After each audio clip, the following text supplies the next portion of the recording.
just me talking at you again. And it'd be nice to hear what your thoughts are on cities, global cities, and also your thoughts on Hong Kong as a city. I'd really like to hear about that. So, just so you know, your class assignments, you've got 3 class assignments. The first one will be a class presentation. The second one's a written presentation, so that class presentation will become your written presentation. Then you have a major essay due as well. The first assessment is worth 25%. It's a 10 to 15 minute presentation. You'll be working in groups of 3 to 4, and it's due on April the 12th and the 19th, and you'll be doing that with Elaine in your tutorials. So you'll either be choosing a work that contains a representation of the city of Hong Kong, so it could be a photo or a painting. So in that respect, you're picking an artwork that actually has some critique of the city. Or you might pick a public artwork in Hong Kong. Can you tell me any major public artworks that you can think of in Hong Kong that you might be interested in?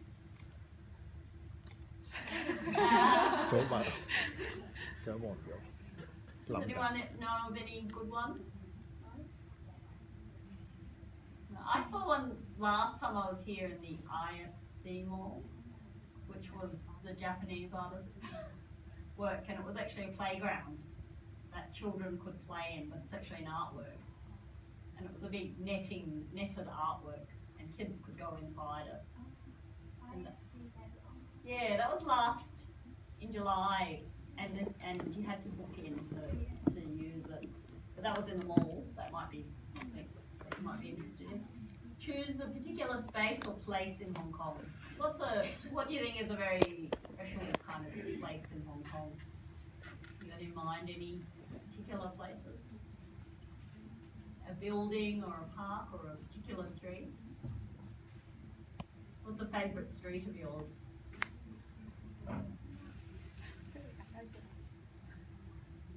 Can anyone tell me one of their favourite streets? Yeah. Or public places? I saw something quite special today. I was walking around Chawon and I found a park space, which I didn't know was a park space, and because it was very depressing. And it was between 2 buildings, and it was just a concrete. I've never seen a park like this before. It was a concrete space with some chairs and a few plants. And there was 2 men standing inside talking, and they were behind the fence. And I thought, what are they standing there for? And then I went closer and I had a look and I saw the sign and it said, you know, this is a local government site. And it had the rules of what you could do in there. There was a garbage bin. And I realised, oh, it's actually a park, but it's so depressing.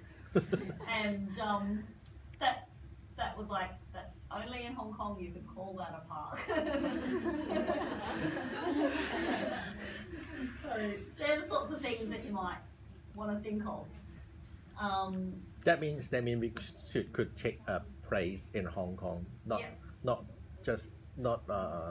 artwork or something, just a place. It could be a place, yeah. So it might be like a famous square or a precinct or even a train station or something that's, it doesn't have to be significant. Like I said, that park was not, it was a place, but it would probably be quite a good place for analysis. Yeah. Identify what ideas the artwork or space suggests about Hong Kong. So the built environment, the society and culture, it's about analysing that place or the artwork. It's politics and economy, it's history. And I'm just thinking about that park. I know it's not a significant place, but it tells you a lot about the built environment and the dominance of the built environment over a natural environment. And it also tells you about, I guess, the culture, the park culture, a lot of that, and the history as well. But discuss how the work or space reinforces existing ideas or create new ideas about the city. Or, reinforces or creates new ideas. So your second assignment is actually after you've done the presentation together as a group, we'd like you to write up that analysis into a 1,000 word paper, and just, you know, really kind of just refine what you've actually spoken about. Assignment 3 is actually a 1,500 word essay, and it's a research essay in response to the set topics, which will be posted on Blackboard. So it'll be a series of subjects for you to look at. And the other thing is that it'd be great if you will think about some of the theorists that we've talked about in the lectures. So I will go over them again in a moment. So some of the key theorists that we have mentioned, George Simmel. What was George Simmel's theory? It was about the mental life of the city. And what was the attitude that he believed we developed as a result?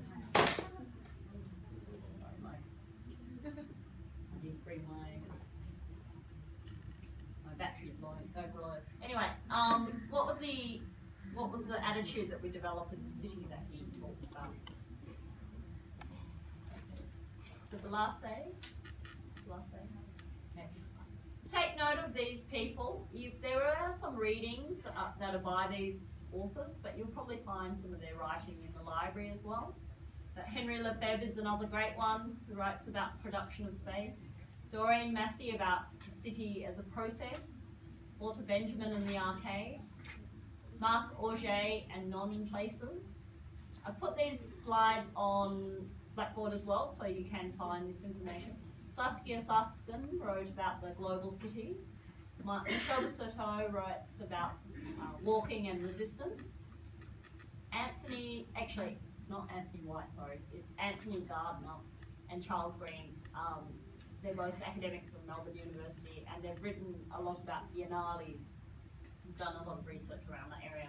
Jane Jacobs on the life and death of great American cities and Eyes on the Street. Leonie Sandercock's written a lot about the cosmopolitan city and how we need to, inclusive cities, I guess, is what she writes about. Charles Landry's written about the creative city, and Mion Kwon's written a lot about site-specific art, and Breed has written on relational art. So these are all people that have written in some way, theories that have influenced the way artists and even citizens live in the city.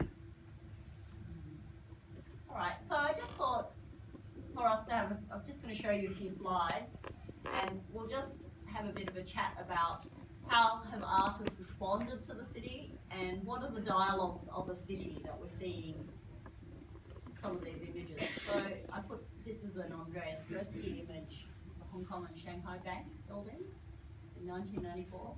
Why do you think Gursky photographed this building? The people is working still at the night light. Yeah, potentially, yeah. So the global city is kind of like a never-ending kind of city. It's like a 24-hour sort of cycle. What else why do you think that building is significant in Gursky's mind? What does it say about Hong Kong? The fact that it's one of the most significant buildings in the city. It's no? It's crowded and packed. It's well, people that live in that building. Don't you think it represents power in a city? Power and economic or economic wealth. Yeah. Economic wealth. The central of the Hong Kong, or maybe connect to the worldwide economic system. Worldwide, it's a symbol of globalization, isn't it? Yeah. Yeah. In a financial sense. Yeah. Yep. A very powerful one. I put in this image. This is an artist called Yuk King Tang, Hong Kong artist. Do you know this artist's work? No. Okay. So she does these. She does these performance works where she's created out of cardboard the Hong Kong lion, which is a symbol of financial status, I guess, in Hong Kong. And I know that the woman that she's picked is one of the people that sell things at the markets, and she was saying that the trolley, if you sold everything on your trolley, it's a day of work, but because Hong Kong is globalizing so fast, it's not just about selling as much as you can on your trolley, it's about probably making money on the stock market and everything else. So she's replaced what she'd normally sell on her trolley with a symbol of financial wealth, I guess, contemporary financial wealth. Just showing the two worlds colliding, I guess. What do you think of that image? Is it? What do you think? What are your first thoughts? Do you like the image? Not really. Do you know about the work the woman did? What was she working for? So because some people in Hong Kong, maybe the old people, they will collect cardboard or box tees for selling for money, and they resell them, don't they? For recycle or something. So she's probably making a reference to that, the artist. Yeah, and this lion is the lion of Hong Kong Bank sculpture. So it's kind of it's a good making sculpture by cardboard or something, but you can see the destiny of this lion maybe turn into trash or something. So kind of very a big contrast between a high value to become a very low value. Yes, so she's used a material that's a very low value to make something very high value. Yeah, it's interesting, isn't it? It's very clever, I think, this work. Yeah. Does it appeal to you as Hong Kongers? Yeah. Huh? You think it's a bit sad? Yeah. Okay. Yeah, it's interesting. So I guess it talks about an era that's gone, perhaps. An era that's already passed. You've moved into it's another phase you've reached as a society. Yeah. There's not much room for there are still market sellers and all that sort of stuff, but it's probably getting harder for them to operate their businesses, right? Anyway, this is back to Howard Arkley.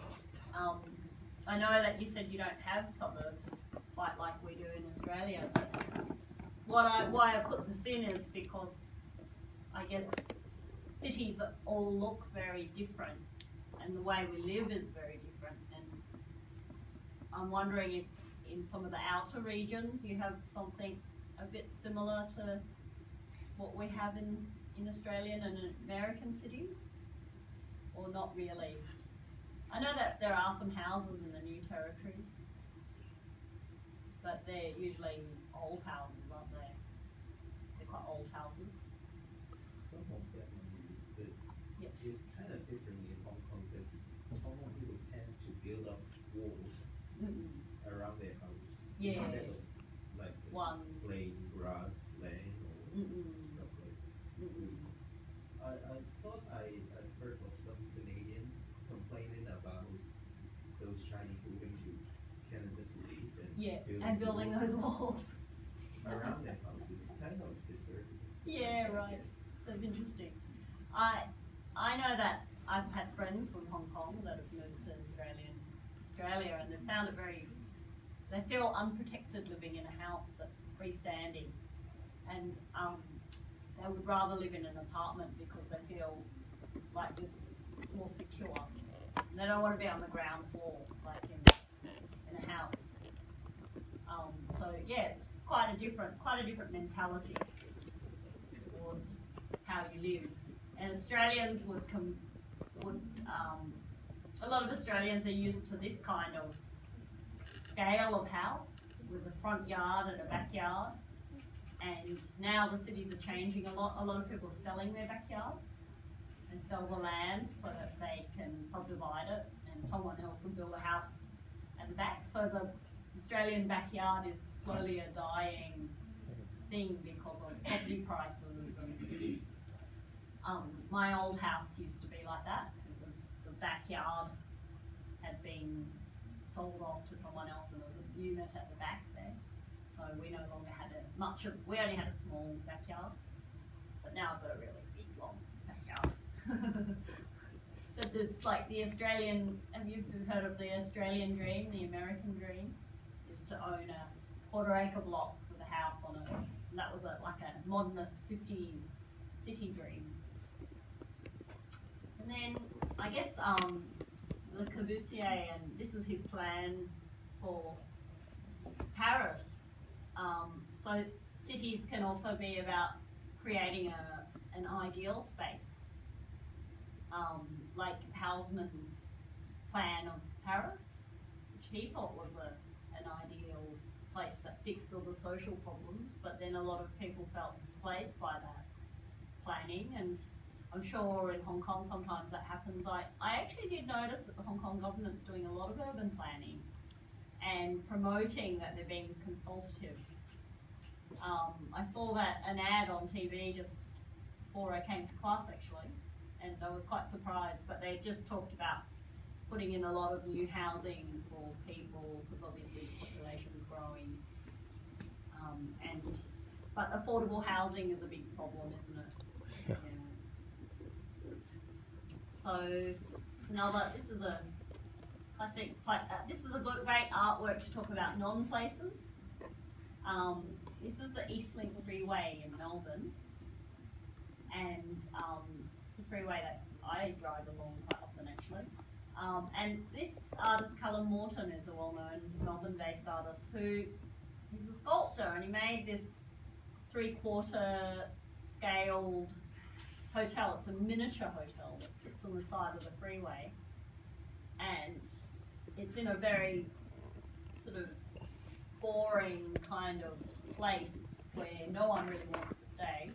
You can't actually stop there. And a lot of people don't know it's public art actually. So it does cause quite a bit of confusion, but people do realise it's kind of a bit small looking. It's a weird hotel. And there's actually, if you look it up, Eastlink Hotel, you'll find there's a website with people just telling people that it's actually an artwork. And some people have even been making t-shirts that say, I've stayed at the Eastlink Hotel, and selling them as well. So it's got a bit of a cult following in the city. Yeah. But Callum Morton is really playing on the whole non-place kind of concept to the extreme. And then of course, I put this one in because I was just thinking about landscape in the city and the relationship to landscape, and beaches and rainforests and mountains are also inclusive of that. And we often forget that cities are actually a natural environment as well, or can be a natural environment. And in Hong Kong, we really get the sense that we try, there's an attempt to really control and stamp out the environment. And yeah, so anyway, I think this is a really an amazing piece of work that actually works with the wind, and actually it's mobile with the wind. So it's actually working with the elements rather than fighting it, which is probably quite different. I don't think I've seen anything like that in Hong Kong. I've got another friend that also is, I worked with him in China, and he's from Melbourne as well, but he makes work that works with the elements as well. He makes drawing machines that are wind powered, and the wind actually it turns turbines which actually makes the pen move and draw. And he does some really amazing drawings with his machines. And one of the students in the class told me they were involved with this group? Who was that? Maybe they're not here. One student told me she's involved with a social group. This is photographs. Has anyone seen these? Yeah. There was an exhibition last year, wasn't there? Done by this photographer Benny Lamb and the Society for Community Organisation. So it's a group that's trying to make people more aware of issues to do with poverty in the city, and obviously trying to raise awareness and change that situation.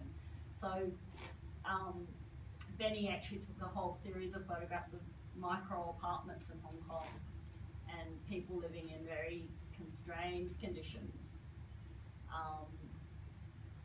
And you know, obviously that's a pretty extreme case, but it's a reality for some people. I thought, in contrast to that, I'd show you Casey Wong's work. I think actually we might be seeing Casey Wong if you're in the third year group. There's Rhett. I think he's actually organised her to come. But I just thought this is a much more romantic interpretation of what we saw just then. That's the reality. But this is also responding to housing space shortage and housing affordability. But I guess in Casey's interpretation, it's about taking ownership and being proud of it, I guess. That it's just part of your life. It's a part of. Actually, at that point of time, the housing problem is not that kind of serious, such like today. So it's just the level is changing. Yes. So gotten worse. Gotten worse. So the reality is showing more crude, more hard to living. Yes. Such like different than this. This is the housing still expensive. Yeah. And it is an alternative way to living. She's providing an alternative. Yeah, she's suggesting, but the previous project is showing it's the true reality in today. So that's different kind of situation. Definitely.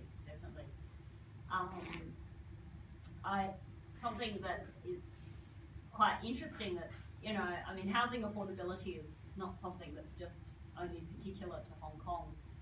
There's a lot of other cities in the world that are also suffering from housing affordability issues. In some cities of Europe, if you're a young person, you cannot even afford to buy property. You have to inherit it. There's no way that you would buy it. My friends from Amsterdam told me that no young person ever thinks about buying property.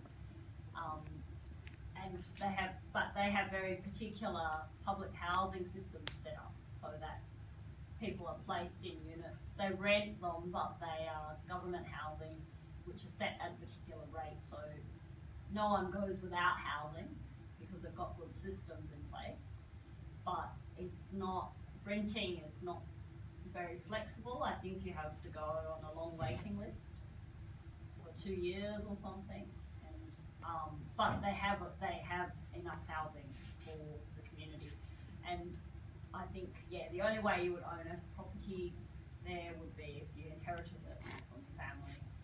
So it's not an uncommon problem. It's actually, and it's getting worse obviously because gentrification, because of capitalism and capitalist processes, and the fact that the production of space has a value on it is actually driving up those prices because space is becoming limited and people are buying it all up. So it is competitive.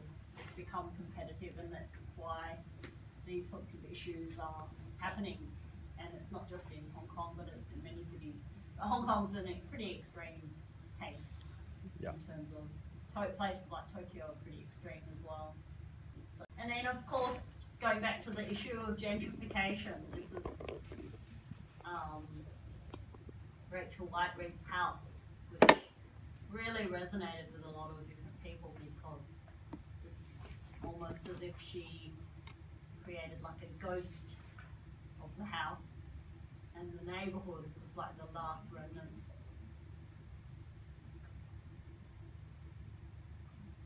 And then I've just sort of thought, I'd end with this image. So, you know, just going back to that question, what is a city? Is a city its people? Or is it its infrastructure? Or is it a combination of both? Or is it the voice of the people? In this instance, you know, Hong Kong kind of really got a new kind of identity after this umbrella revolution happened, didn't it? Sort of suddenly had a voice, didn't it? Or a particular voice. So anyway, I just thought I'd ask, is there anything that you wanted to talk about further? We've still got a bit of 20 minutes or so. So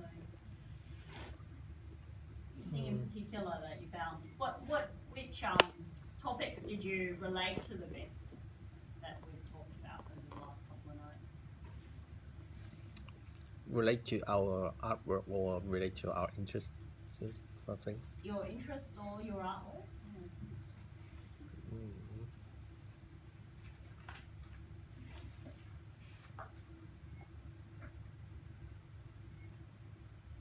Anything in particular? Were you interested in the relationship with nature or the way the city is represented?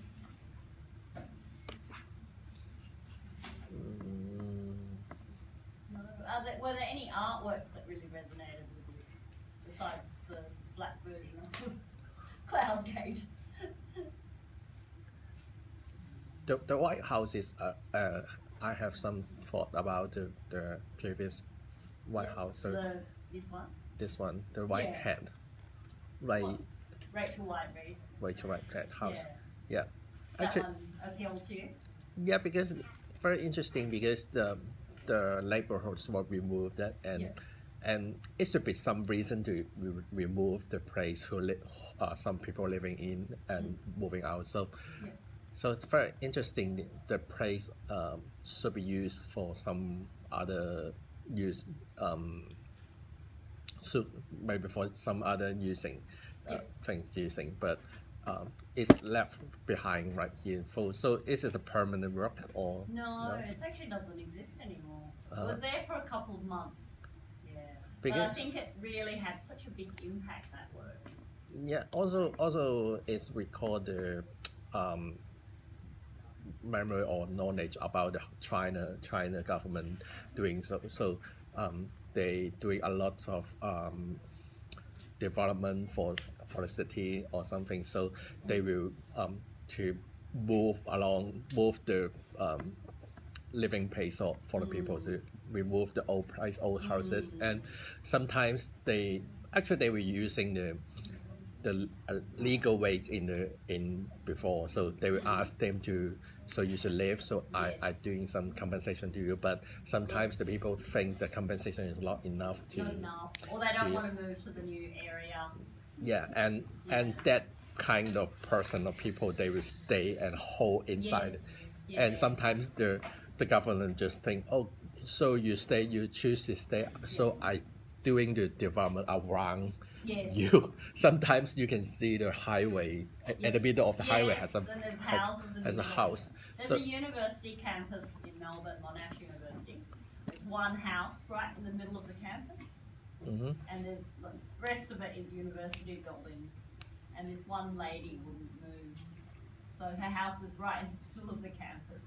Yeah, they own the right, so the government do such thing of that, but most of the situation is that they remove your house or destroy your house when you just leave the house for some, maybe kind of you going to work or something. So maybe, or just some people call you, oh, I have something to talk with you, so you leave the house, then they take over. They take over and just destroy at once. When I lived in Beijing in 2000, there were a lot of artists very very concerned about some of the old neighbourhoods or the Hutung neighbourhoods being destroyed, and a lot of new apartment blocks being put in. And I went to an exhibition that was in a Hutung block that was about to be demolished, and it was really a protest kind of exhibition, but to just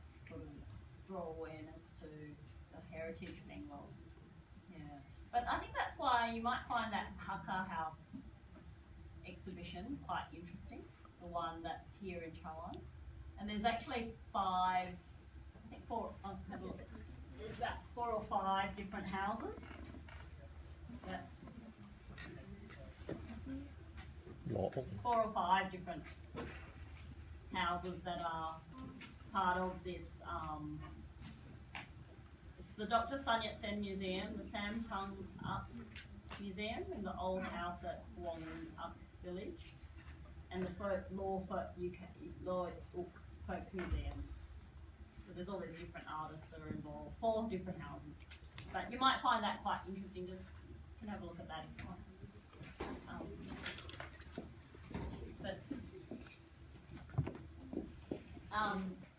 And that one, that's just around the corner from here. It's really close to here, the Law one. And something else I found, I just thought I'd show you these two just quickly. This is one of the projects I did in 2012. This is in Suzhou, at the city of Suzhou, and we partnered with one of the local colleges, art colleges over there, and curated a photography festival. And we project, Suzhou is famous for its canal.